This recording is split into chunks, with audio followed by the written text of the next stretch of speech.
Consolidation of 4 lanes to 2 for you. Yeah, that was a great one on me last Thursday. Oh my gosh, I had to be here. 30, I left Provo. It's like, oh, this is great.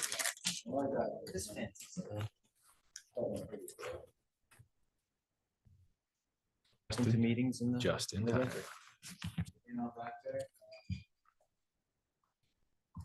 I don't think we need a copy of the agenda. So far, so good. Yeah, same. Oh, it's on. Do we need to? There always is. I think I'm safe so far. Yeah. Take like 2-3 steps. Oh, like yeah. the 1 step. The only things that we really kind of did is she's like, I didn't have anyone to play with it. Yeah, you know how it is. That's it's there. Yep. Yeah, I don't do it. Get booted to the end, Tyler. Show up and get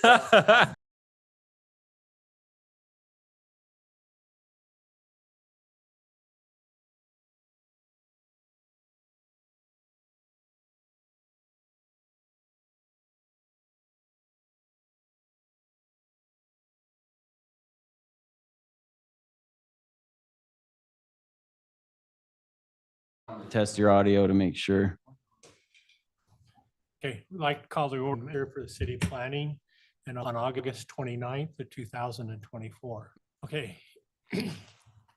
Just bear with me for a second. I think it took a minute. The only things that we really kind of Needed to mute it. We're good. Okay. The public residential to an R2 schools and probably wells, I'm assuming. Right. So we have, isn't our ordinance if you're within 300 feet? Yeah, can you speak to that, Tom?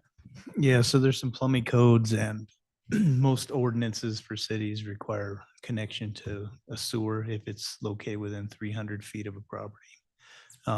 I have to talk to our attorney on how an existing nonconformity would apply there. Because we're actually dragging them in. I think we'd offer them the option, but I don't know that we'd instill or mandate that they connect unless they wanted to. Now, when they do come, what comes with that is all the taxes that Nibley charges and all the base rates that Nibley charges too. So they're going to be paying for it. So most likely they'll come in and want to connect. Yeah. Okay. Is that something you'd like a follow-up? I answered that question to the resident and I'm having a hard time recalling the question on whether they need to connect. What I remember is they didn't need to connect, but they did need to pay the base rate on their utilities. Yeah. Okay. So, Is that something you'd like a follow-up on? No, I was hoping somebody would be here to, and one's a business and they probably, it's non-issue to them. The other two are residents and I'm not sure how they feel going from county to a city or Logan City or versus what they're doing. So just wondering, I think R2 zone is appropriate for that, in my opinion. Any other discussions? Do we have a motion? Mr. Chairman, I'll motion to approve the recommendation for zoning designation of parcels 3-7-13, 3-7-9, 3-7-22, located at 2230, 40 and 50 respectively, South Highway 8991 to residential R2, and a portion of parcel 3-7-27 located at 1275 West, 2350 South to the Park School Zone in conjunction with Logan City and Nibley City boundary adjustment. There's been a motion by Nick. Is there a second? I'll second it. There's a second by Troy. Troy, do you have another statement or? No, that was Tyler. It was Yeah, it was Tyler. Tyler. Oh, Tyler Tyler. made the motion, or I mean the second. Second. Tyler made the second. Okay, seeing there's not any other discussions, we'll move to a vote. All those in favor of the motion that Nick presented with those 3 properties in the school, say aye. Aye. Aye. It looks like it's 5-0, so the motion passes for the zoning. Okay, we're on to item number 2 or item number 3, discussion and consideration of the conditional use permit for 31 single-family homes in Nibley Coach subdivision located at 28 South, 800 West. And Levi, can you introduce that to us? Yeah, so you've seen this application in some form before as Nibley Coach subdivision, which is proposed to include 31 single family homes. Part of the subdivision, they're also planning on doing an assisted living center. They received preliminary plat approval before and are currently, staff is currently reviewing their final plat application. But the reason this step is necessary is housing single family. It was when at the time they applied for this, this project, it was listed as a conditional use in the commercial zone, which was the zone granted to this area.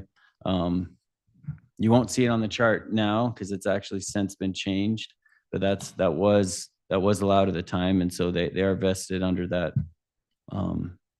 that ordinance. And so this conditional use permit is being proposed for each one of the single family homes in that subdivision, which I will remind you what was approved here with the Nibley Coach preliminary plat up on the screen, so you can see kind of the lot layout there.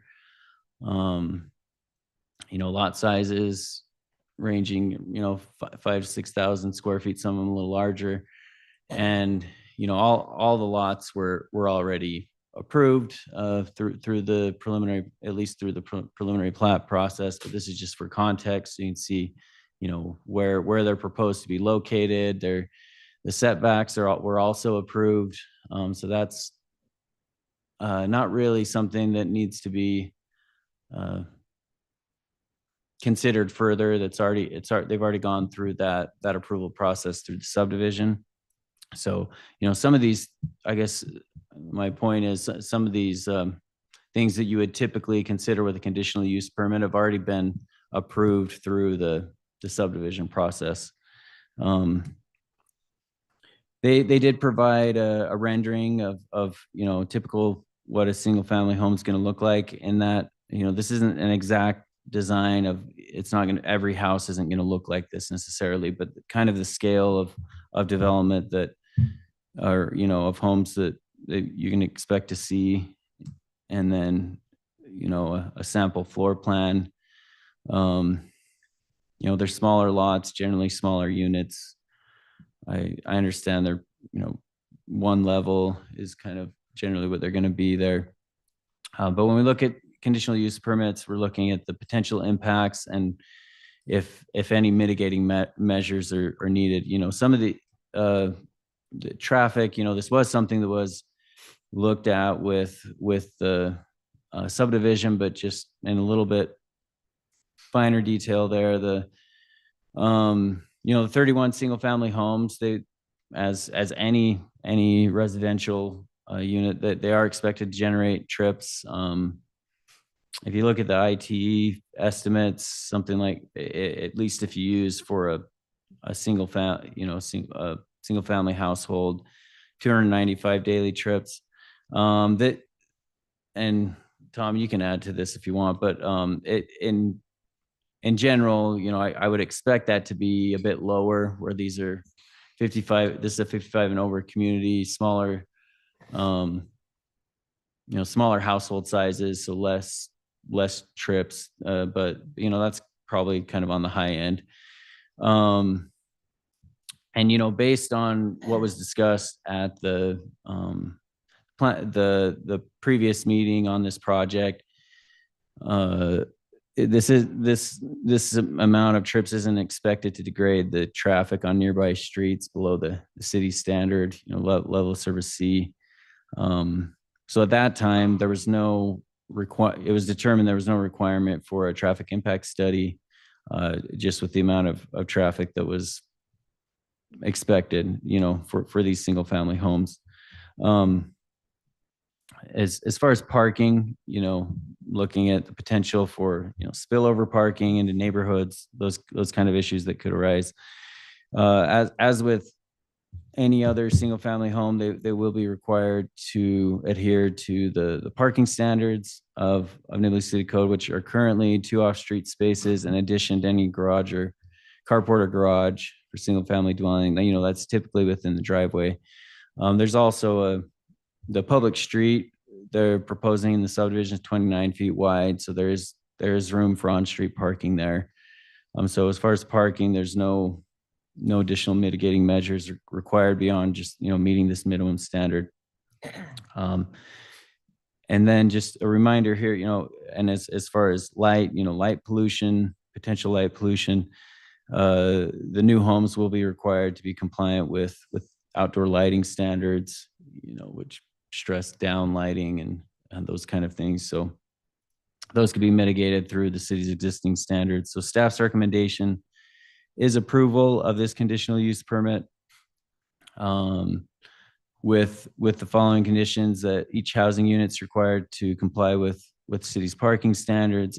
Any installed outdoor lighting shall be compliant with the outdoor lighting standards, and then developers, just reinforcing, the developers required to comply with conditions imposed at the time of preliminary plat. Okay. Any discussion on this? Brett? Down in your presentation on the light impacts section, it Mhm. says to mitigate potential impacts related to light associated with the homes, staff recommends that any installed outdoor lighting be compliant with Nibley City outdoor lighting standards. I mean, you recommending they comply should. Yeah, it's redundant. I get it. It's redundant, Okay.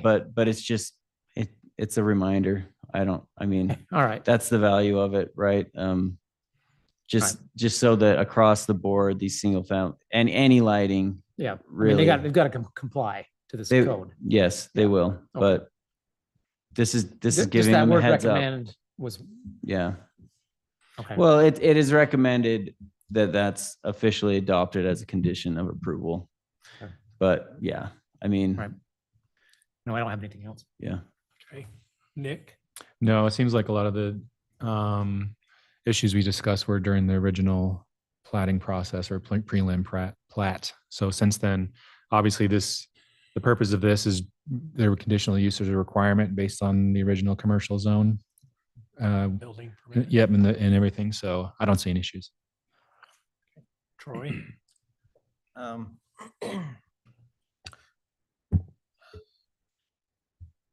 With the transition, you mentioned the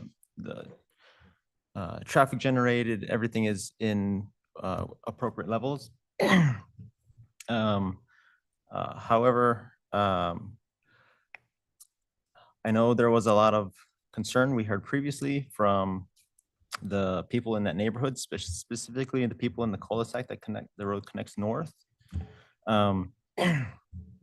Has there been any discussion between the applicant and the city on like any kind of traffic calming that would allow for emergency vehicles and through traffic meeting fire standards, city standards, but also allow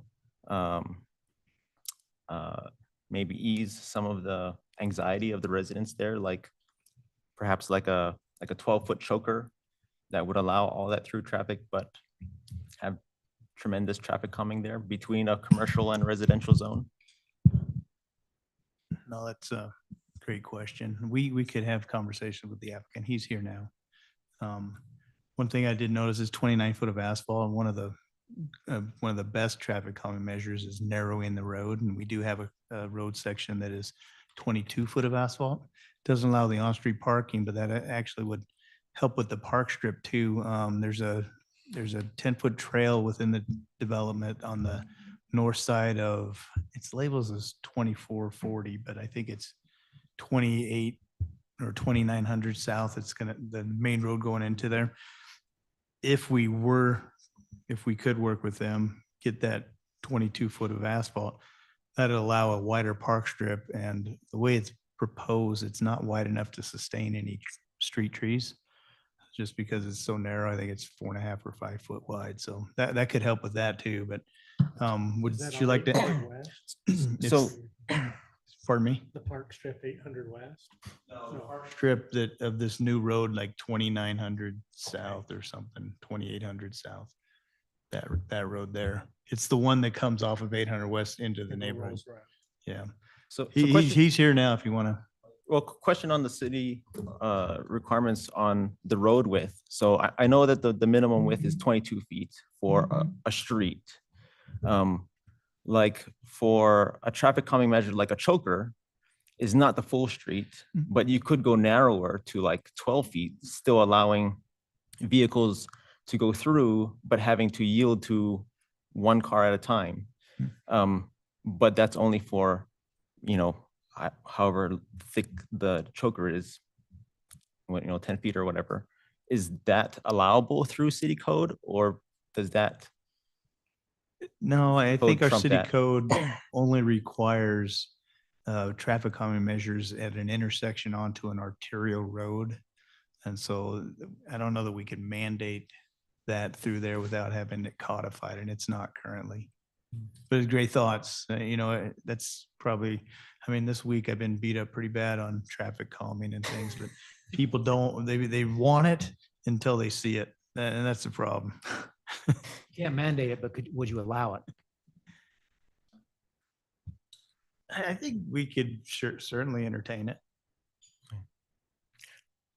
Certain chicanes, just Yeah. some curvature in the curb, just to choke that down to, I don't know, 12 feet. You're saying that's like approaching an advisory lane condition. Yeah. I don't know that we could do that yet, but we could probably choke that down to minimize 20 feet. So there's 2 travel lanes through there. If I may, if you look at the design of that road, there's already a decent double curve right there anyways, which, that is already, if you drive a road like that, you're going to slow down, right? Like if you just look at the 2 curves already. To me, that just seems like a natural already, like, hey, slow down a little bit. You're going to do an S turn right here. So just by that design alone, I think that somewhat may accomplish what you're getting to. And but- this, Yeah. oh, sorry. Go ahead. No, I was gonna say, I agree with Nick. The main concern was looking at the markups. The road comes really close to like their driveways where like kids would be playing. And It's so the like 2 homes out of compliance. trimming, yeah, and it's not their fault and it's not anybody's Right. fault, but just if there was some kind of a knockdown in that area would give a little bit more visibility to kids like in their own driveway even, kind of a thing. But go ahead, Nico, sorry. No, those are good points. Another thing I was going to mention, and this wouldn't be on the applicant to do, it's off site, but we're going through the active transportation plan right now. And one of the recommendations it looks like that's going to come out of that is a sidewalk somewhere on this street. Mhm. So that can help with, so at least those walking or not walking out in the road. Yeah. But that, and the city has adequate right of way for a sidewalk. It'd be impactful. It'd be somewhat impactful to some of those neighbors, and I'm sure that it'd be a project, to get that through, but that's a possibility and something that we could, that the city would need to take on for that. Tyler, No concerns. Karina, do you have anything? No, it looks good. Okay, that's my neighborhood. And so my concern is that road, but that's not what we're here to approve. And so that's already gone through the approval process. And so I've been getting text messages like crazy all day today since you sent out the agenda to everybody. But I'm not in favor of the road because it wasn't on the master plan, but the trail is. And does the trail wrap around with the road, or does it just end into that road going in? A little of both. It does, if you look at the north side of that road that's running east and west, Mhm. it'll go up and then it goes north along the west side of the road. But at the boundary of the subdivision, that'd be that north red line before before the cul-de-sac. It necks down to a 5-foot sidewalk. Okay, And it drops off because there's, I mean, at that point, it's outside of their boundary. and the city owns that piece of property that would connect the subdivision and the cul-de-sac, right? Yes, you're talking the road, the new Right. road. Yes, it was recorded years ago. Yeah, Mm. and And it's I bel- is it wide enough for, it doesn't meet our current standard, but it probably did when they recorded that plat. I mean, it's as wide as the rest of the right of way there. It's 50 feet wide. Yeah. oh, is it? Yeah, the rest of the road right of way, and Okay, the road's about 29, 30 feet wide, so it's got about 10 feet on each side, okay, that's good to know. but yeah. My text message I got from neighbors, they're concerned about dust when they start doing construction, and then rodents and pests being pushed into their homes, areas. So I know there's raccoons and skunks that live in that canal. And so, because I see them wandering through my garden every once in a while. So when there's a skunk, he has full control of anything he wants in that garden. But, and I don't know if there's anything they can do about it. That's just part of construction work. So, Yeah, so it's common practice to have water trucks in there. And then through the stormwater requirements, he'll have to get a stormwater pollution prevention plan. And there isn't a mandate for air pollution, but it is discussed in a lot of the stormwater pollution plans. okay, that's good to know. Any other discussions? Do we have a motion? What's that? This is really not a public hearing, Laurent. No, Well, he's the proponent. that was a few weeks ago. We're only here to approve the permit, not the actual plot, so. But you can talk to us after, but.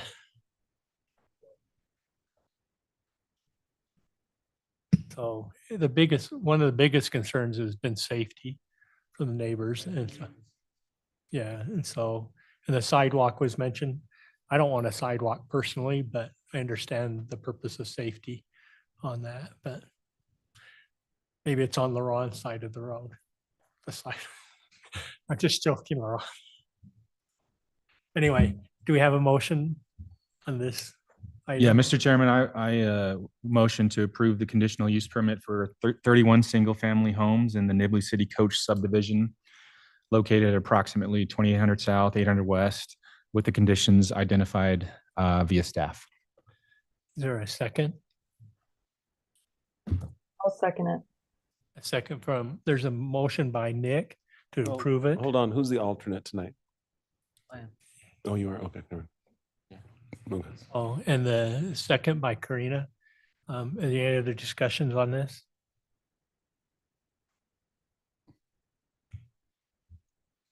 Okay, let's go ahead and move to a vote. All in favor of that, say aye. Aye. Aye. Looks like it's 4-1. We're in favor of it, so it passes. I'll vote no. I did. Everybody said 4-1. Yeah, 4-1. And so, thank you. Moving on to item number 4. It's a STEPR, conditional use permit for a corporate office located at 2080 Heritage Drive. And Levi, could you lead us into that? Yeah. So this is located in that Moose Manor building, right next to, Pet Wants there. In one of the suites in the building. So they've described the business as one that sells services and manufactures health and wellness equipment. But at this location, they're proposing it's just an office and, you know, some warehousing there. They actually only propose one employee at a time, so it's pretty small operation there. But if you look at our land use chart and what's, you know, how to categorize this appropriately, it fits the definition of a corporate office, which is a conditional use in the commercial zone where it's located.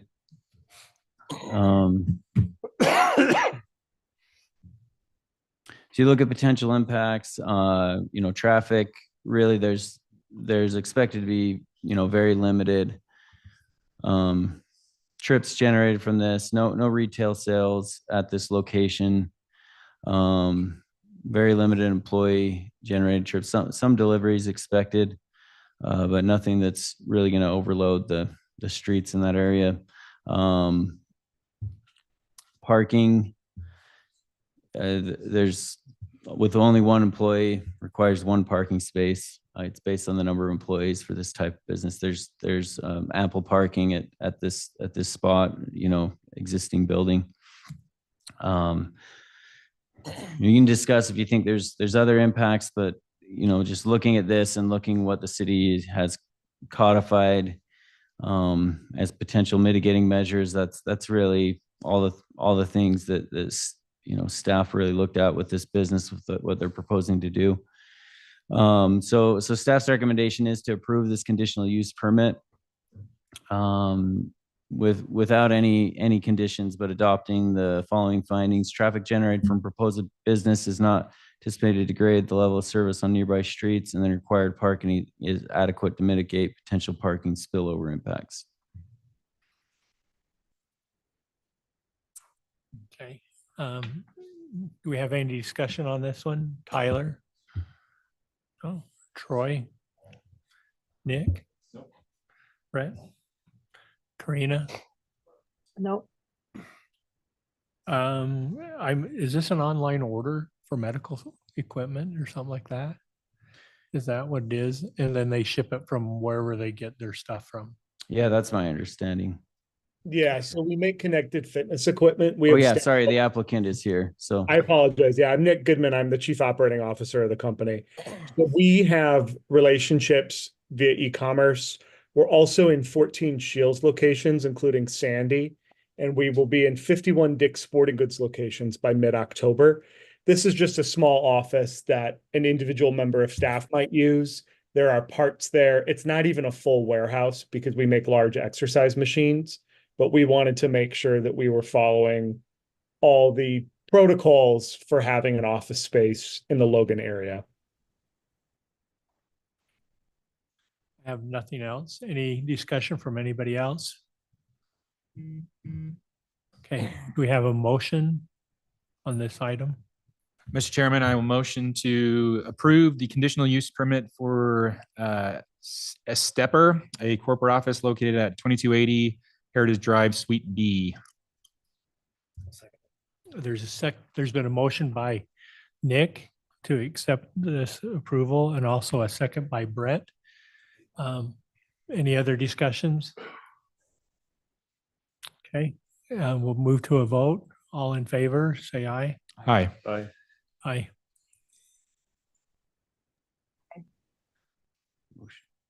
Did Karina? Karina?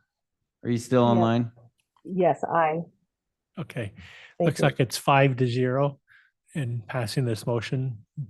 So that's accepted. So, all right, we're bringing this to the workshop, agenda number 5, the parking requirement on this one. And do you want to lead us into that? Yeah, and I could bring up I'll bring up the specific code language, you know, after I just give a quick overview. But as you might recall, a few months ago, we held a few workshops on this topic on parking.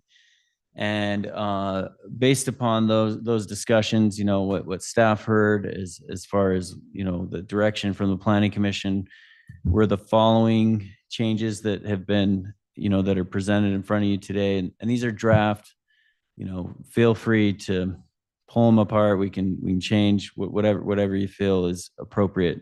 Definitely not sacred at this point.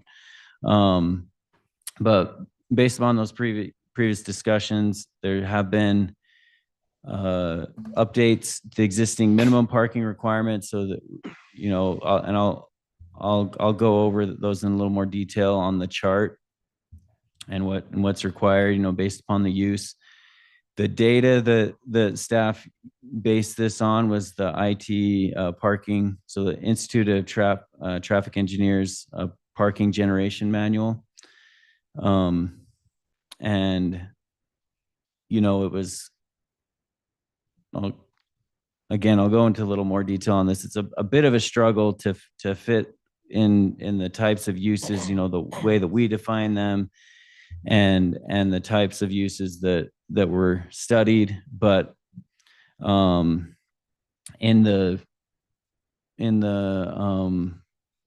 packet, you see a chart with some comparisons and some numbers that were put in there, and based upon those numbers, you know, staff's recommending these changes.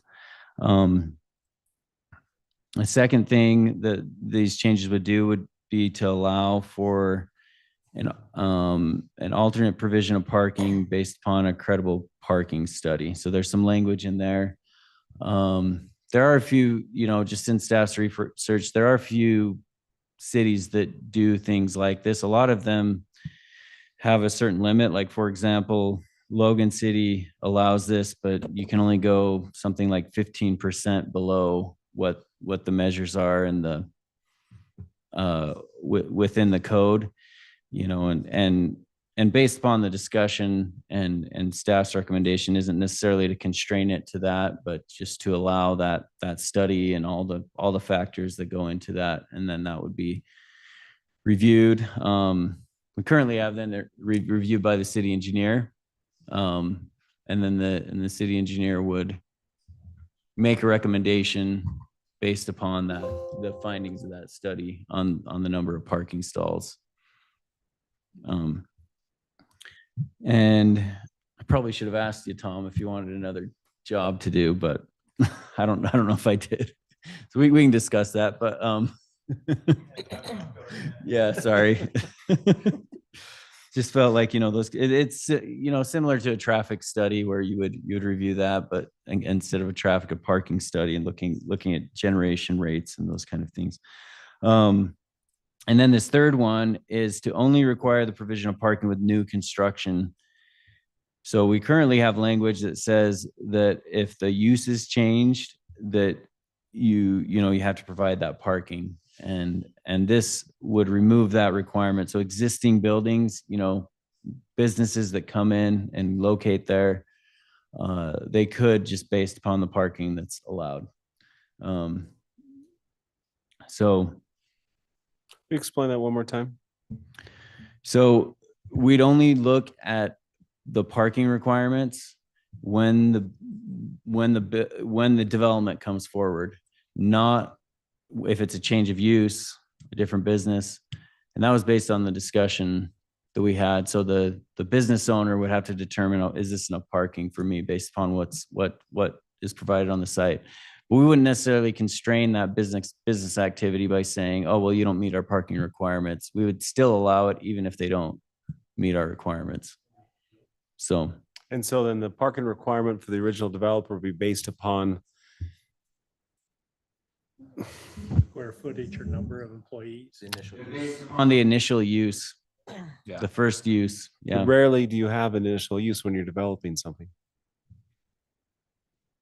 I mean, I mean, you think we typically do.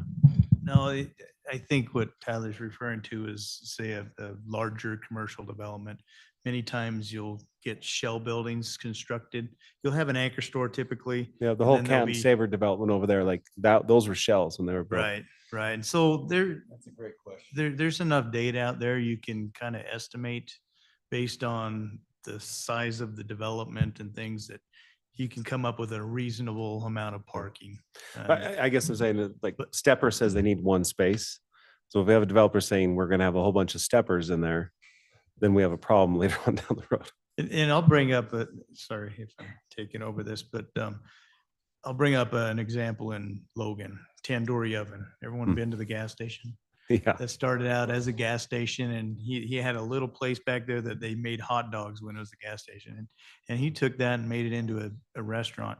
Now, had when he expanded, they applied some additional parking regulations, but because he was an existing use and an existing business, they didn't force any more parking on him. Had they done that, he never Wouldn't be able really to. would have been able to succeed. Yeah, I'll So- hold my question till later, kind of when we get through the specific Yeah. uses for the developers. So Right. So in addition to these three, which were discussed, there are some recommendations in here that are based on, they're at this point, they're draft recommendations from our active transportation plan on bike parking standards, to provide for bicycle parking. In general, and we can look at the measures, they're about 10% of what you'd see for vehicle parking. So the number of, if you're requiring 10 parking stalls, you might require one bicycle parking stall. That's in general, but they're a little more specific in there, and they're based upon those recommendations from our consultant. There's also a few standards for the placement of parking and in general design guideline of what type of bicycle parking, so that that it has a utilitarian use, really is what it comes down to in the way it's written there. So this, what you see on the screen, it's, very small print. This is what is the existing, parking categories that are in our ordinance. There's some additional, I'm not showing them on the screen, but there's some additional parking requirements within like the RM zone and the RPUD zone. We have some for short-term rentals. And staff's also recommending to just consolidate all of those within this chapter. So all parking requirements are within this one chapter. So it'd be kind of by reference, we'd point to all of these. So depending, it doesn't matter what zone they're in, it would be the same requirement that way. It seems more appropriate that if we're going to say, for example, a multifamily unit needs 2 stalls, that we say that's what it is everywhere, no matter what zone you're in. So those are the current categories and metrics. Based upon, looking at the parking generation manual, there's quite a few changes recommended.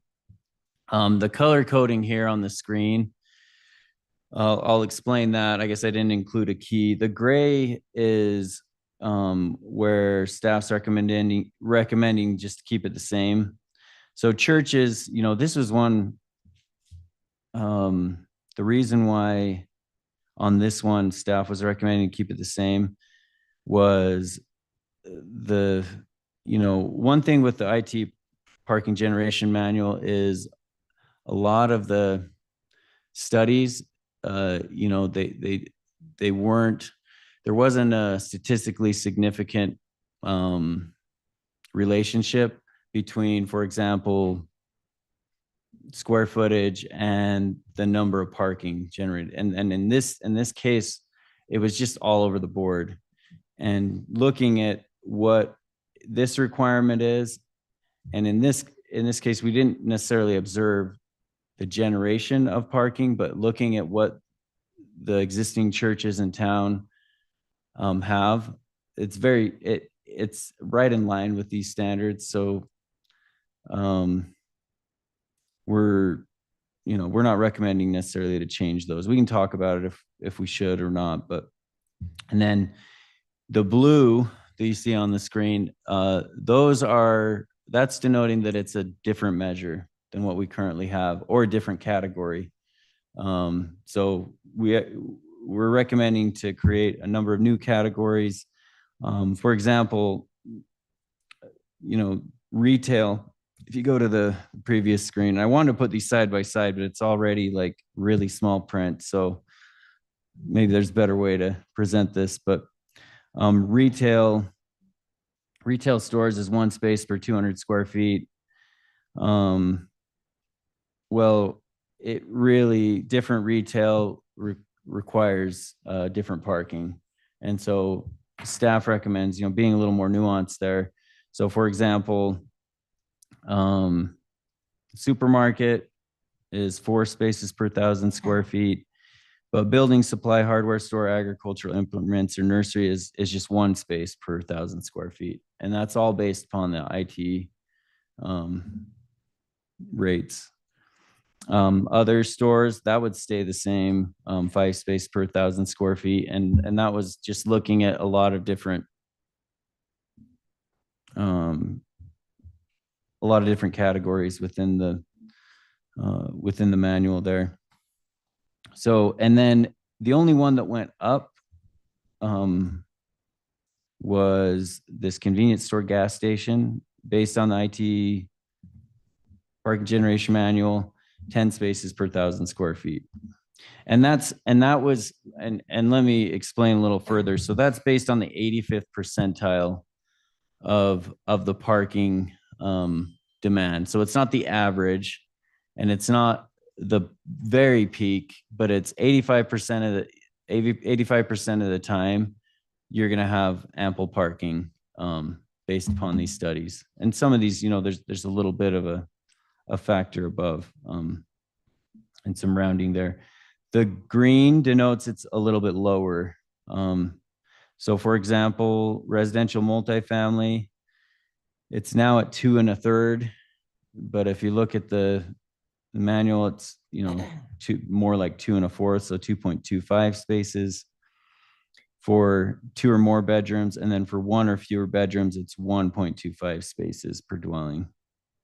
And then let's see here. Did I explain all those colors? I think I did. Yeah, so a lot of them are they're just different. There was, when staff looked at this, one thing that's very difficult is the number of employees, especially for a new building. And so that staff's recommendations also, looked at the feasibility of assessing whatever that metric is. I mean, square footage is easy because you have a site plan. Employees is difficult, but sometimes square footage isn't the right one. Another one that is pulled apart is hospital from assisted living center. So assisted living, that was right in line with the IT rate. So 1 space per 2 beds. That was right in line with those studies. But hospital was way different than that. And that, it made some sense when I thought about it, because in a hospital, you have beds, but you also have clinics and you have a lot of employees. I mean, there's a lot of different things going on in a hospital. And so 3 spaces per 1,000 square feet was more appropriate for a hospital.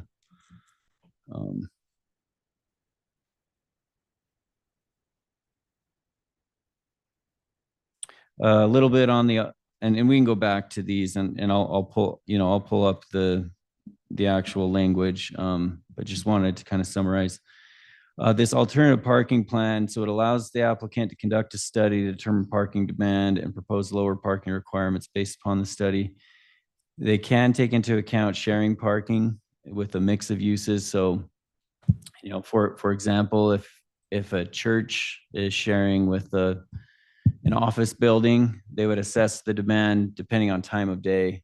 Like let's say they're not using it on the weekend, but the churches or at night, they could show that in the parking study and share parking that way. As I mentioned, city engineer would review this and then recommend that parking requirement to whoever the approval authority, whether it's planning commission or city council, depending on what the application is there. So pull that. Oh, I think I already have it up here. So that's a summary. But we can just, however you want to discuss and any changes or anything we should look at differently here, before we bring this forward for consideration. Public hearing. Yeah, a couple questions. The two spaces, I'm trying to read the wording through and I can't quite tell for sure. When we were doing the AD units, we talked quite a bit about making sure it was going to be off street and not parked on the street. So it's 2 spaces for the residential dwelling. Is that still separate from a carport or a garage, or does the garage and the carport now count for the 2 spaces? Good question. Yeah, the way it's currently written in code is it doesn't count the garage at all. Yeah, and you struck that first paragraph, so it almost reads like the carport and the garage could count as the 2 spaces. It could, according to this, and that's just based upon these studies and the IT trip generation rates. It's 2, it's not 4 spaces. It's 2 that is the 85th percentile. We're essentially requiring, I mean, really, we're only requiring 4, but we're only requiring 2. But we're not counting anything that's structured, which I don't really, I mean, I know people fill up their garage with things, but why we wouldn't count the garage? We count the garage for other things. We do, like for townhomes, for example, but for some reason we don't for single family homes. Typically you have those 2 spaces anyway, if you have a 2-car garage and you've got an approach. So But- I guess what I'm saying is, so the 2 space requirement does not account for the 2 spaces, 1 space, whatever's in a garage. It's 2 spaces in addition to whatever you have for garage space, correct? For ADUs, No, that's my next question, for the residential dwelling. currently, Currently. yes, it's And we're 2. trying to change that? Yeah, it would just be 2 spaces and we would count a garage. I don't like that idea.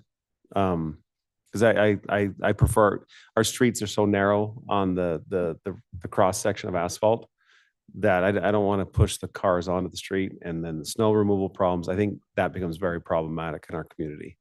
And then the second one is, because now if we're pushing those 2 out there in the ADU, and this is, I don't understand the mathematics on this one. The ADU is 1 space per dwelling, but an apartment is 2.25 if it's a 2-bedroom. It's 1.25 if it's 1-bedroom.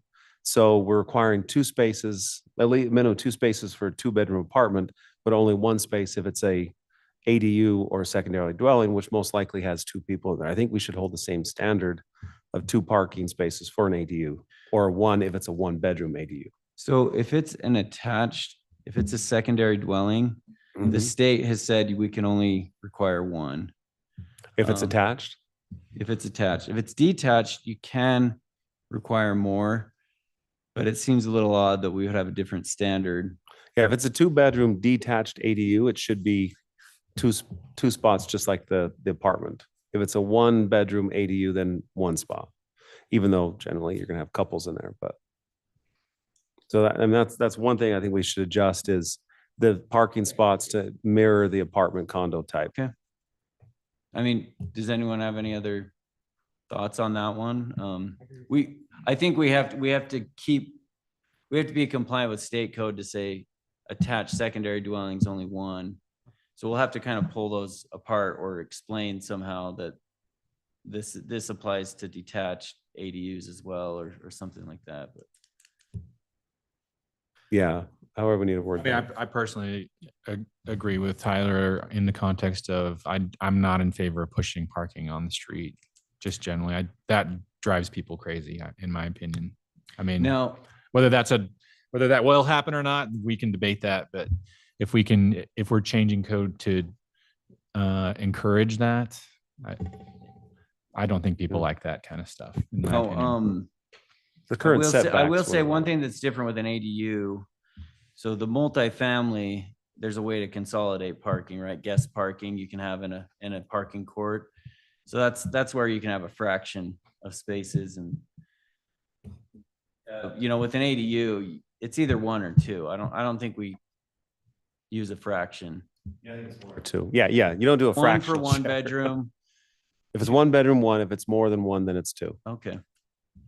I think that'd be two regardless. Hmm. I'm with I you. actually prefer two regardless.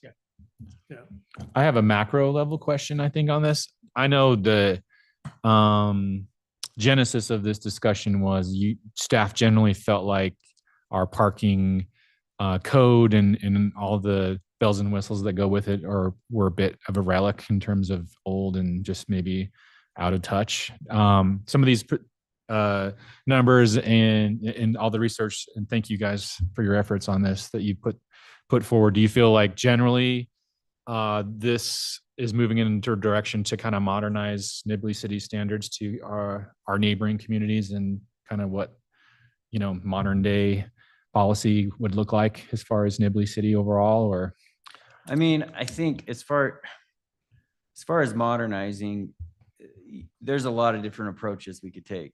And they're all over the Um, place. yeah, Yeah, and you've said but- it already, Levi, but where parking I is a think moving it is target, a step in the right? right direction, in that at least it's based upon the best data we have. And it's thoughtful, and it's based upon what's going on in the community now, and not what they thought, I don't know, in 1972. Yeah. You know, it's reviewing that. And like I said, some of these things, they haven't changed all that much. But there's other things that have, and we should base those on the best information we have at the time. So, but I mean, I think it's a discretionary policy. And if the city wants to take a different approach to achieve a specific goal, I don't think this is the only way to do that. We talked about in our discussion, you know, there's a lot of cities across the country that are just scrapping parking requirements, off-street parking requirements, and saying it's up to the developer. To walk, you know. But, or, you know, there's all different approaches. I think it's up to us, you know, as a community to decide what do we want for Nibley, because, and I think what this ordinance speaks to is, you know, and as a change is let's true it up so that we don't require more parking than we think we're going to need, but we're going to require enough to at least meet what, based upon studies, what is projected to be needed for that specific use. It acknowledges that, hey, things change over time, and we don't want to stifle economic development. So we're not going to hold people to that going forward, but we'll look at it when things are put on the ground. And it's also saying, look, we don't know everything. And if you propose something, you know, as a developer, if you propose something different, that's fine. Back it up with some data, and we'll review that and look at it, you know. But this gives a framework. So my comment is I do want to preserve two spots in addition to any carport or garage space. Because I understand the study, but I just don't believe these studies are based on rural America. Like if you're in a city or metropolitan area, it's completely different as far as the way things work and stuff like that. So I do think we're still fundamentally different. I think we are an outlier that falls 15% outside of the 85% standardization of whatever statistical data they pulled. And the other thing I think is what we'll see is we have significant snow impact. If there's no parking, there's no parking. People are going to put on the street, and then there's going to be pressure upon the city to remove our snow impact, our snow removal dates from November to April. So there's going to be allowed for on-street parking. The avenues for Salt Lake and Cottonwood Heights, where they've done that, it's just an absolute disaster. And if we don't recognize that now when we remove those extra spaces, I think it'll just eventually it will become a problem. I do want to comment on that. I know that there are multiple cities that are heavy snow cities Mhm. that have removed parking requirements or drastically reduced them. We also do have an ordinance that prohibits parking in the winter on the Mhm. street. And so those cars would need to be moved, or the city could ticket and tow them. So whether if they decided to fill their garage with junk and they can't park it in there, then that's their prerogative. They get to have their car towed. But what you're But- creating through our zoning is a problem for staff to manage and tow people's vehicles for a known problem that we have, which is snow removal. He's going out at like 3 and 2 in the morning giving tickets for snow removal. Yeah, so It's- we're creating a problem for staff. There you go. So, A little yeah, bit I more understand what you're manageable. saying. it- I understand what you're saying, but I mean, it's still happening today, right? Like even now with all the, with the current parking standards, there are still lots of homes that will leave their cars out on the street. well, then And we're so really if- talking about a moot point anyways, because we have a 25-foot front yard setback. You're gonna have off-street parking. You're gonna have two spots like that. Whether we say you have to have it or not, you're gonna have two off-street parking just because of the setback on the home. I think the only place that it could potentially change is if someone wanted to build a house with a 1-car garage and a skinny driveway With 2 cars. for one car in the driveway Right. and one and a 1-car garage. And that would be allowed if what's in front of you is passed, but if not, we'd continue with what most people do, which is, yeah, you'd have. And two I cars. still, even with that though, we still have an 80-foot minimum front yard front width on the road, right? Or is it 60 feet, I guess, is the minimum. So even if someone built, It depends on the zone, but. even if someone still built that little teeny tiny home with a single car garage and one driveway, they're still gonna have plenty of room on the side to still put gravel down and park. I mean, the mathematics, we don't have that small of lot with a 50-foot front yard width. Right, but I guess the difference is we would require that, we'd police that, we'd have to go and say, you have to put in that extra stall where, I mean, I guess either way, but if they just did a 1-car garage, which seems to like never happen, no one's asked me for that, but. Not anymore. Not anymore. But if there was a 1-car garage, you would assume they'd have a space, they'd have 2 spaces Yeah. because of that setback. So, yeah, I'm just one voice. I don't know what other people's opinions are, but I think we still maintain two spaces minimum outside of a garage or a carport. And I think we're all kind of in agreement that on the ADUs, I actually agree with Brett. It needs to be 2 spaces per detached dwelling and then follow the state code for an attached Yeah, I have to ADU. Look at what we have written now. It says just 1 space. Is that what we, It's combined together, attached. right, I'm looking at our existing code though, not the Not the cha- amended. yeah, not the amended, oh, okay. Everybody has 2. Oh, cars right, now. yeah. Yeah. So that would be a change. So Okay. I think I see you there. So you're just saying 2 period, 2 period. regardless of the number of bedrooms. Yeah. It's likely, most, We'll see a couple. gonna have 2 cars. Even if it's a 1-bedroom, like let's say, I think the 1-bedroom, I think there's some empirical data there that says if it's a 1-bedroom, I guess it's 1 1/4 and you can't fit a quarter, so. But and again, at the same token, I think it's probably going to solve itself because the ADU detached ordinance, it has to be in the rear yard. You have your normal setback, plus you have your rear setbacks. Like there's going to be plenty of space to put 2 vehicles there. Didn't we change that? Doesn't have to be in the rear. No, it could be on the side. It says that it shall not obstruct access to the parking of the primary dwelling. But no, it doesn't have, oh, well, The yeah, location of and the shall ADU. be behind the front plane of the primary dwelling. Yeah. So that is strict. So we could keep that if you guys don't want. Yeah, I think naturally you're gonna have two parking spots regardless of the ADU anyways. And then the other thing is like, I mean, talking about developments, I think there's so many additional design standards that comes into commercial development. You have to have one handicap spot for so many other spots and all these other things. And it becomes this mathematical ball of mess, like Tom's shaking his head. Like, you got to put all these right in the front that no one ever uses and everyone complains about. And so even doing our 4 spots per 1,000 square feet gets all screwed up because those 4 spots don't include, in the eyes of whatever it is, federal policy and regulation, it's not even included in that.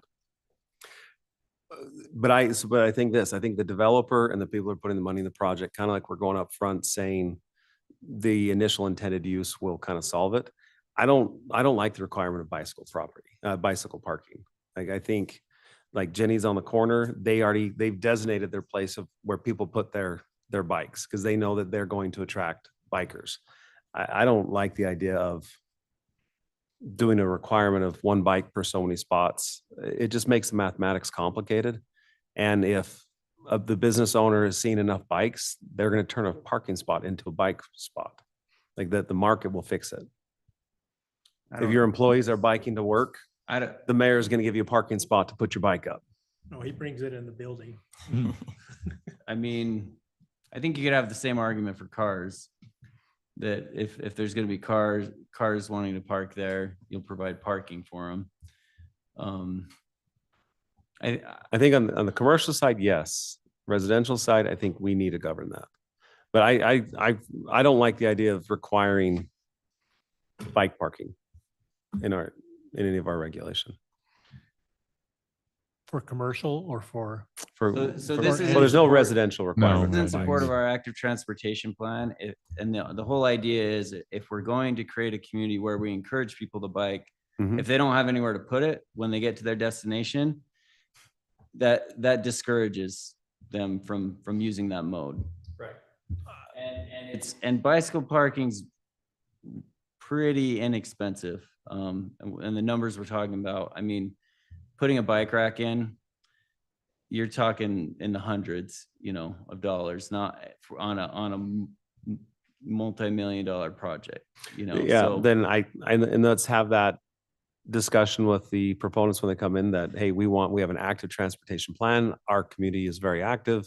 We're putting bike rails in and speed bumps for bikes. I've already heard about those too, Tom, on 12th West. I think we handle that with them, kind of what the overall community is feel, but I just don't like the idea of forcing it. It just never works. Like the commercial dollar is smart enough. They'll put in what they need to put in based on what they're doing. I mean, I know just anecdotally, I've been to a lot of places where I get frustrated riding my bike there because there's nowhere to put my bike. And would it be, I go to a Walgreens and there's nowhere to put my bike. And well, I hope someone doesn't steal my bike while I'm picking up my prescription. Would it really have killed them to put in a bike rack? I mean, I think that's the logic behind it, is it. And Okay, so I'll accept if a Walgreens builds a pharmacy in Nibley, we'll require a bike rack. that's just an example. I mean, I know what you're saying. the first day I went to work in St. George, my first job, they didn't have a bike rack. And I bike to work every day. And my boss told me, we don't want your bike inside. And so I said, well, you want me to drive? And he said, okay, we'll put in a bike rack. But it would have been nice if it was just there when I showed up, and I feel like it would encourage more people to at least have that as an option. I mean, we require so many other things. I mean, we're requiring pedestrian access, we require all these other things. And It's a you can pretty stop right there small because thing. that's my issue with bikes. We're requiring so many things. Let's stop requiring stuff and just let the money do what is going to work best in the community. So are you proposing just to get rid of parking minimums and not require them? No, I'm proposing to not have parking for bikes. But I've said my piece. It's all right. Nate Lauerson and his dad can make bike racks.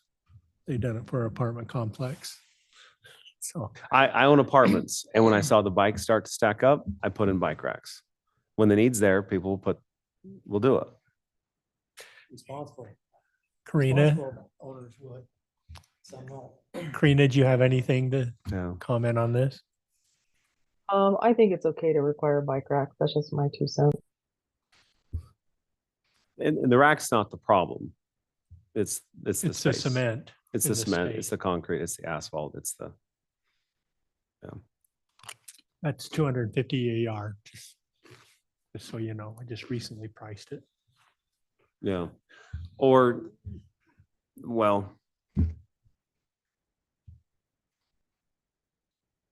of X amount of spots, you must have so many spots for biking because the problem is not the metal structure that you bolt to the ground to put the bikes in. If you're putting it in the actual parking spaces, that's the problem. Maybe allow more flexibility, that put it in the design standard that on this building, you can use this side of the yard or this side. So it's not actually in the parking lot. No, it wouldn't, it wouldn't be most likely in the parking lot. It would Well, just need to be provided. Then that's not very clear in the ordinance then. We need to specify that. It needs to be provided on site on the plat, but not necessarily in the parking lot. Yeah, That- it'd I'd be be fine with preferred that. not to be in the parking lot, to be up next. to the Okay, because building. what the way I was reading through it, I was envisioning it that like I'm gonna have a handicap stall, 3 regular stalls, and then a bike rack stall. If you can take that off the curb and put it right next to the building, that's fantastic. I don't want it Yeah, in the that's the parking lot. preferred way. So, I mean, So- I guess we can clarify that. So would that essentially be a building design standard rather than appropriately in the parking standard? I mean, is this just a semantics thing? Doesn't belong in street parking in this context and more of a design standard? I guess it could live there. I mean, Or just put a section in that says bicycle parking is not required to be in the designated parking area. It can be located anywhere on the plat. well, and there is a standard in here, and I guess we can discuss this, that it needs to be within 50 feet of the entrance. And that was a recommendation from the consultant. It seems a little close because you might want a little bit more flexibility than that, but Yeah, you the think about the idea, Maloof building. the idea is that it's convenient, right? Because if you put it in the back of the parking lot, no one's gonna use it. Yeah. Yeah, I mean, this is anecdotal. So the LDS church on 3200 on the west side, there's a lot of people that ride their bikes to church. And we've had multiple times where they blocked the whole front door, fire hazard. And we put in saying that it'd be nice if they could put in more bike racks, maybe take a couple parking stalls, put in some bike racks and block it off. And they came back and said, nope, we don't care that there's moms with babies or strollers blocking or, and when I mean strollers, I mean like bikes with bike trailers and things like that. They just said, no, they can go leave that on the street or in the pavilion. And yeah, it just makes it more inconvenient. And then we've seen less people want to ride their bikes when people would have. Yeah, So- the city, I mean, at least if we're following the trajectory of what we're doing with investing in bike infrastructure, we're undermining that investment if we're just, in another way, we're discouraging them to bicycle. Right. And I agree. I agree. Yeah. And I may have been the only one that read it like that. If we can put a section in there, what I would propose is we amend it and put a section in there saying the bicycle property must be located on the plat, not specifically in the designated vehicle parking areas. Because I thought we were losing parking stalls to No. put bike racks in. Yeah, he can put it wherever he wants to put it. I like that. I like that too. That sounds was good. it- So it's win-win. Yeah. For me personally, the only kind of going back way back to the commercial concept plan we talked about, like it seemed like a year and a half ago at this point. My only concern about most of this is just from my personal perspective on this one is remember when we were having those discussions about what we required versus what they needed, and we're requiring them to have way more than actually what they needed, which in reality prevented them in a way from developing another whole building. Remember that discussion? So that's all my concern is, frankly, in this space is with some of this discussion and massaging of the numbers. Essentially, can you just tell me, like, are we allowing the developer to just decide, like, hey, we know what our development is, this is what we're going to need? Essentially, are we going to achieve that in the end? Because that's my only concern. Yeah, I mean, frankly. they would have to come to us and back it up with data. And I think perhaps the requirements have been lowered enough that they're, in this specific instance, that wouldn't be a problem. But if it still is, if they still say, you know what, this is more parking than we need, and here's the data that says why, then the city can review and approve that. Great. That's all I have on this one, honestly. And I'd suppose that the planning commission and or the city council, if it goes to that level too, could weigh in on that Yeah. discussion as well. You know, the staff would make recommendations and we'd have to highlight what those recommendations were. We'd probably compare what our base zoning requirement is and what they're proposing and why, and then planning commission can make. Sure. I mean, to an extent, like, it's got to pass a smell test. I get it, right? And knowing, Tyler, I think you weighed in a little bit on this too, of like, you know, on second ownership of a building, are you already pigeonholing the potential use of that building because we only required you to have one space because it's a stepper situation, right? Like, obviously, we're still going to be allowed to work those numbers and make sure that it makes sense for the city, right? But that's all my concern was like, Yeah, I mean, you can definitely scrutinize the numbers, you know, there's nothing in here that says they're going to give us a study and you're going to approve it. It's going to be reviewed. yeah, good. Okay. It'll be recommended, and then you can make a determination. That's all I had then personally. Thank you, guys. My other question is these e-bikes are blurring the bike and licensed vehicle lines pretty thing. So are they going to count, or where do they fit into this code? So if it's an e-bike, they can park it like a bicycle.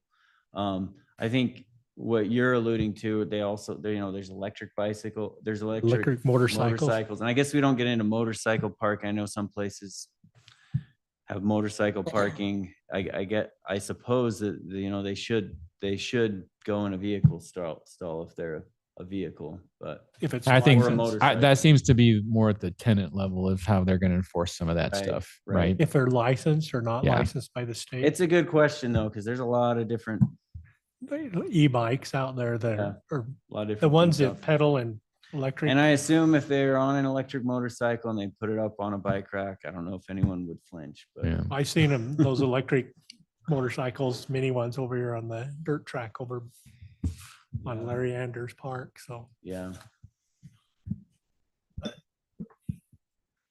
Um, Okay, so what I guess are there any other comments before? Does anybody have any comments regarding the actual numbers on the parking standard? Or am I the only one that actually cares about those numbers? I read them all. Other than the ADUs, I'm fine with them. Just because, like, I mean, I've spent hundreds of hours studying parking. That is just a hobby of mine. And some of the numbers I think are okay. I think a lot of these numbers are putting us in the wrong direction. So I haven't been able to do this for a lot of these topics. I have done some ITE personal local studies on traffic, on different uses around here.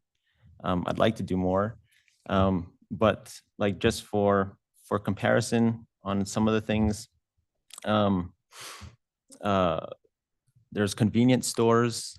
If you compared the requirements here for convenience stores to what is currently at Maverick, Maverick would be short 20 parking stalls. If you look at all of the local elementary and middle schools, Heritage, Nibley, Millville, Lincoln, and South Cache.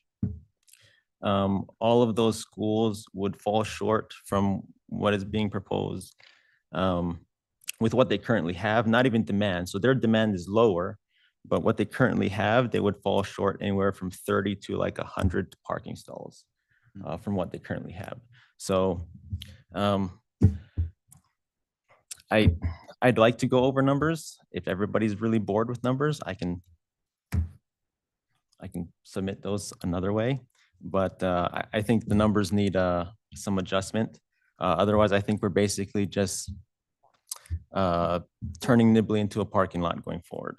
And I think that was kind of the original point, like what Nick said was, do we want the open space in Nibley to be parking lots or actual open space? So those are my Are two you cents. saying that elementaries need more parking stall? No, so Or they for have too instance, like many? Heritage currently has 112 parking stalls. This proposes that they would need 157. And right now, even with 112 current parking stalls, they're never full. It's about half full. So they have more than enough. So I might disagree with you a little bit on that one. Yeah, I was gonna mean, say they okay, look pretty full to me. when you need to use them at very, like, I get it. It's a very micro, right, occurrence of the part of the day, but it's my opinion that there's not enough, frankly, when you really, I'm just giving you my opinion. yeah, so it's looking at the 85th percentile, right? Right. No, And I get so it. It's I the get it. school day. It's like And the not at Christmas pickup Day time. Yeah, effect, yeah, right? I yeah. get it. I get it. I do. But Yeah. I'll tell you, there's not enough parking at Heritage. I'll tell you right now. I know at Heritage, I don't mean to demean this because it is one of the standards in there. Public schools in particular, the city has very limited authority on regulating things like this, Oh. right? I mean, I don't know if we could even, I don't think we could regulate. This would probably more apply to like if a private school were proposed, because yeah, if it's a public school, we can't even look at these numbers. But that said, it's good to know that that's the local data Yeah. that you've got. I mean, we didn't gather, this is all based on the ITE rates. We didn't gather any local data. We didn't count cars. We didn't. Yeah. That's great that you've done that. And I have done that, and I'd be willing to do that more.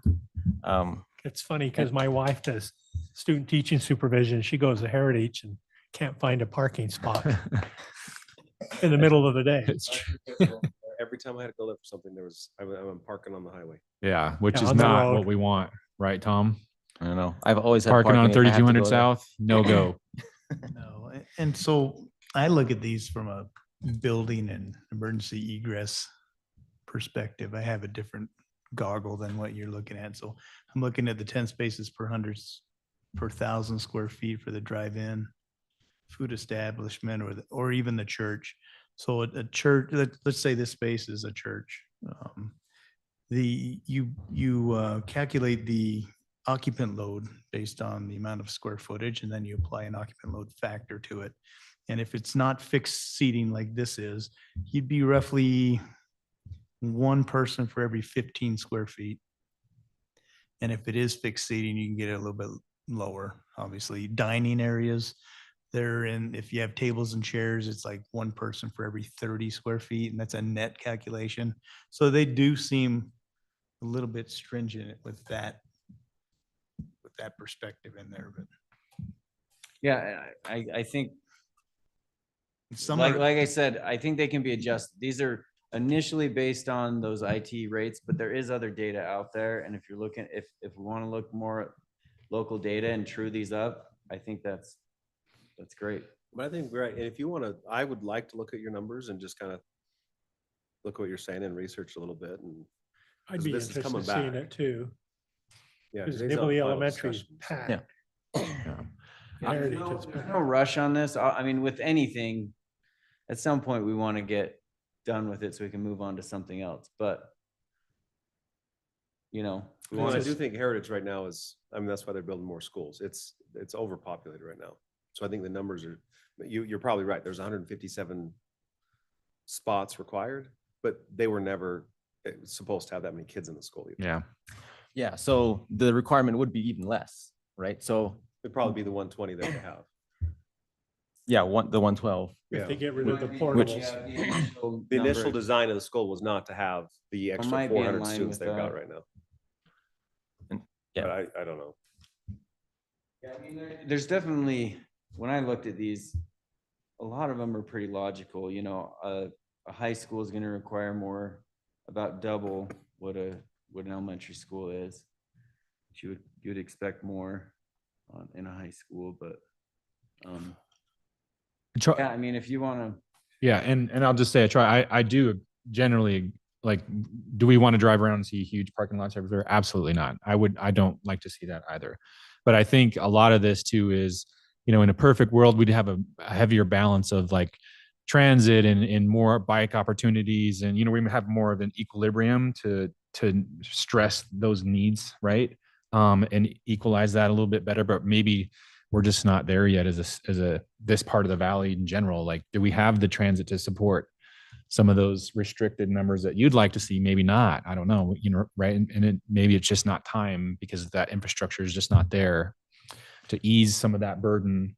You know, right? Nibley, let's just be frank, we're still a heavy vehicular traffic community. That's just what we are, right? And maybe until we see more bus routes and more, you know, as we continue to grow and have more bike lanes established and that kind of infrastructure in our community, frankly, right now, that's just where we are, is we like to get in our cars and drive everywhere, right? And I know we've talked a lot about that and what that means, but it's difficult, you know, it's a hard thing to balance.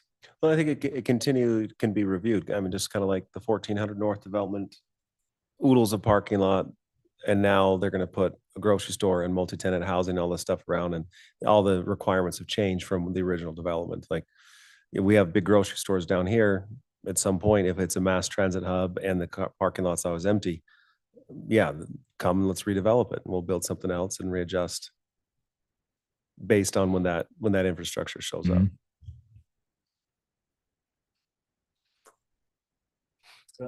I don't know. I mean, I would suggest, I don't know the best way to do this, to go through all.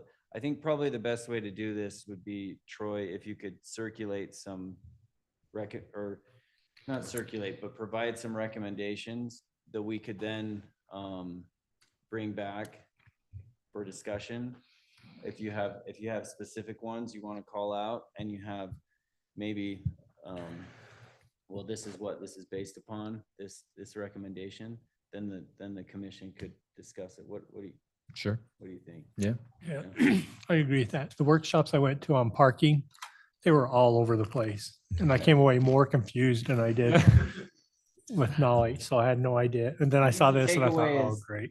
look at it, guys, and figure out what's best for you. I mean, that's kind of what I got from Utah League of Cities and Yeah. Towns. Yeah, it's a big topic. And not only look at it, but think about the impacts. And there are real impacts to not just spillover parking. That's often what we talk about, right? That, oh, well, if we don't have enough parking, then it's going to impact the neighbors. But if we require too much parking, there's also a lot of other impacts there. The one thing I did like, they talked about shared parking between businesses. And I thought, oh, that's a great idea, because then a business might have peak hours and low hours, and then they could share their parking. So I did want to read one thing.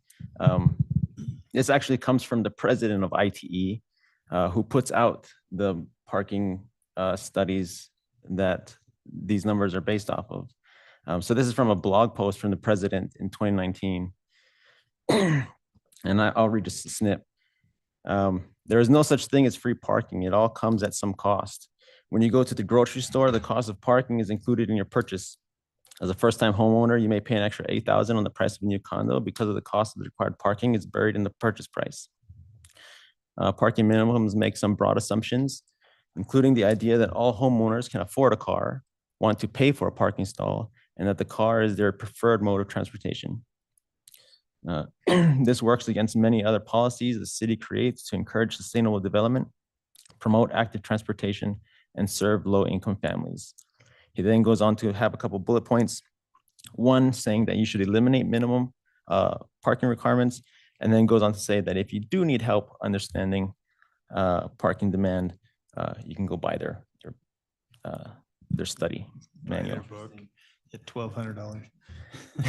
It also costs to learn about parking. Yeah. I've actually had to purchase parking stalls and they range between $14,000 and $20,000 each. And that's coming from commercial businesses that we've encroached with roadways and things.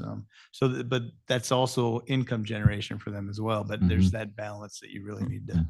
Yeah, find. yeah. So at the the Utah League of Cities and Towns, some numbers that that was mentioned down there. Parking spaces add an additional 12% to rent and 17% of rent to commercial spots. In North Salt Lake, going down from a 2 to a 1-car garage saves about $35,000 on the cost of the house. So yeah, just some random numbers that are local to Utah and the effects that they have on the cost of affordability. So.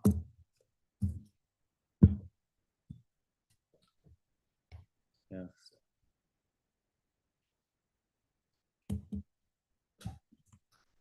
Are you clueless now? No, I Say think I'm amen. good. So I mean, to summarize, it sounded like there was general consensus that basically to keep detached ADUs the way they are now. No change there. You know, Tyler pointed that out. Add something on to clarify bicycle parking can be provided anywhere on the site, not on site. well, I guess that's a question. I mean, I know I have in the draft 50 feet to the front door. I probably want to increase that a little bit. And we can look at that, but there should be a distance, I think, associated with it, but wherever on the site.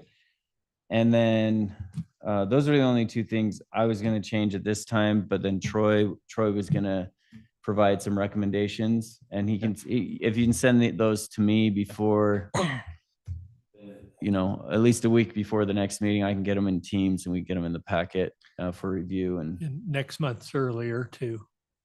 oh, right. So It's the 9th. yeah. We'll probably still post it on the Friday before. It's on a Wednesday. We changed it because the 17th is on fall break. And there's a conference on 10th and 11th. So Do you want to forward it out after I send it to you? Or I think that's fine to send it to me and send it to everyone else. As long as there's not an online discussion on it, it's just for you to review. That's fine. Yeah. Okay. I mean, but I'll put it in Teams for everyone if you don't get the email.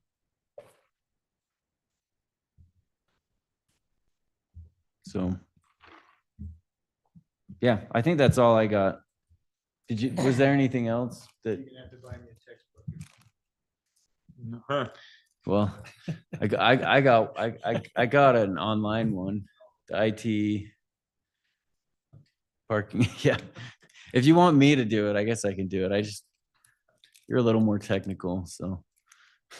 Is that First reading. next And the next item. item? Oh, staff discussions.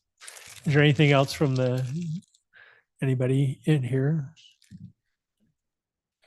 Okay, No. staff reports. Yeah, so to your question on 2500 South, they passed it for first reading. But they'll consider it again for second reading. They asked staff to do a little bit more homework looking at the site, and it's what they've submitted so far. But That's Yeah. to keep keep that 12th west, or no, the 2500 2500 South, South. yeah. Street. So they haven't made a final determination on it. And he still wants to remove it. Mhm. Yeah. Yep. Yeah.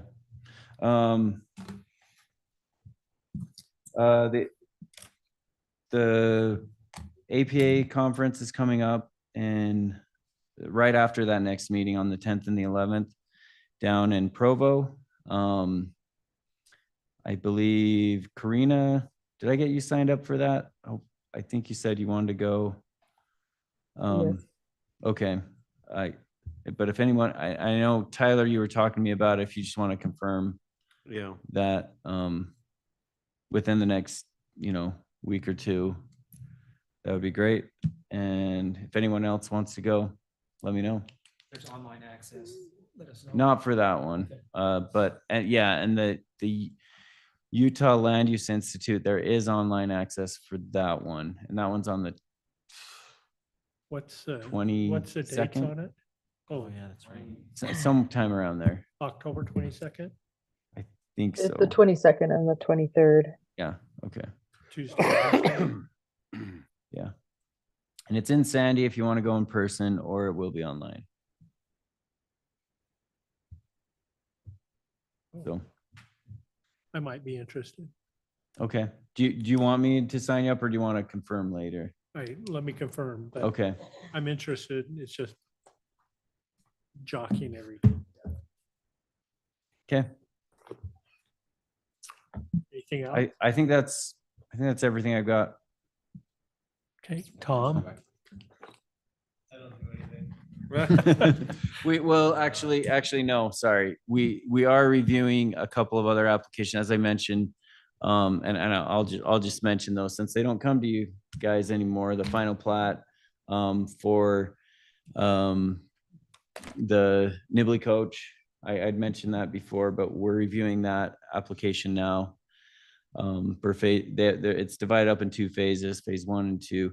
Then the only thing that will need to come back to Planning Commission is a site plan review for the assisted living center and the conditional use permit for that assisted living center as well. But they're not quite ready for that. But they wanted to be able to start building homes. That's why they wanted to be on the agenda tonight. Didn't we look at phase 1 already, the assisted living and the size of the? We looked, the preliminary plat, and we looked at it. It was from a concept plan, but not the final Final site plan. plan. Oh yeah, we did For look the at the, physical size. yeah, the planning commission did approve the concept for it, but not the final site plan, which is going to be more detailed with all the utilities and the landscaping and everything. And then just finishing up Todd Stimpson's the final plat review for that one. And we're also reviewing final plat for Ridgeline Park and phases 7 through 10. And it will likely be on the next agenda for that, they're coming in and asking for an amendment to the development agreement regarding 2900 South. They want to do a payment in lieu for that one. What day So is we'll that discuss coming in? that further. October 9th. When it's a Wednesday. So, Okay. but We also received the email, you haven't seen it yet, 2 days ago on the residential portion of the Wesley Nelson family. So they've actually, I haven't looked at and made sure it's a complete application. There's several documents, but it's really close to getting in the queue for review and then coming here, so. Can we review that without knowing what the story with the road is? Because that's a one and the same, yeah, isn't it? no, I mean, they could submit whatever they I mean, I guess want. we can talk about it, but it's hard to say.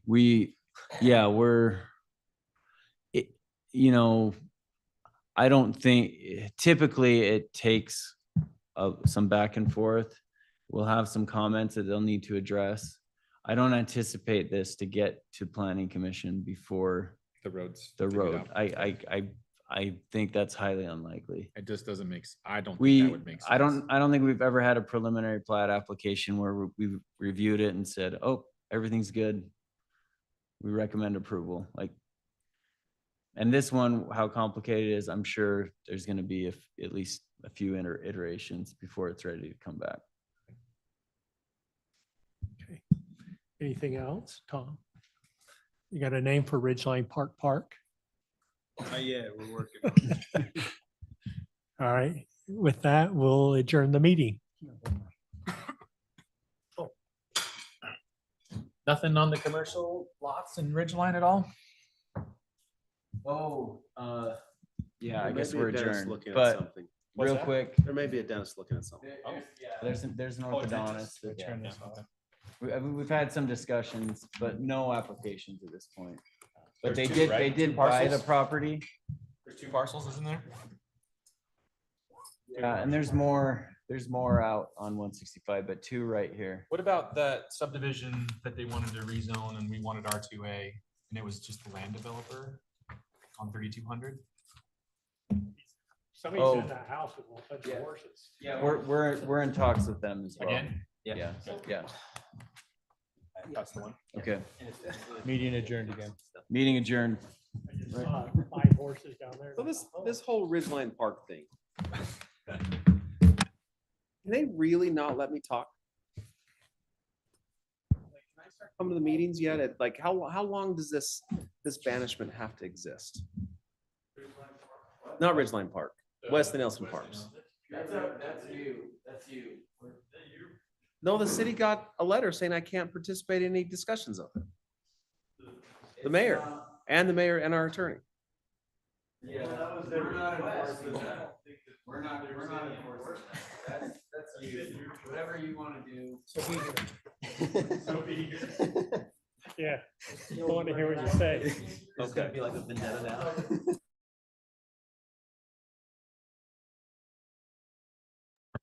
It's extra large, Ken. Yep. Or do we just take it? So Place, and I'm so sick of it, I can't stand it. Yeah. It's a good point. My rattle.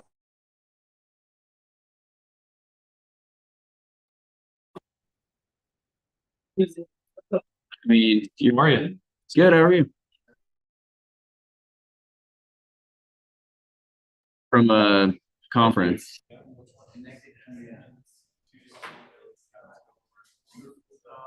I am interested to see what you come up with. They used to do their own thing. Each of them. Yeah. They can find one. Yeah, I'll take an Excel if I can get it. I prefer an Excel. Who do we have? Have you tried it on? I just did. Was it really big? It wasn't huge, or, you know. Will it shrink? Or its own category gas station. Because like, okay, think of. How's that little baby horse? He's doing good. He's not nipping at me like he was. and- Can I take it off the screen, guys? Sorry, I know you're talking about it. I'm done. So, but he's fun. Good. My granddaughter's gonna try to do 4-H course with him.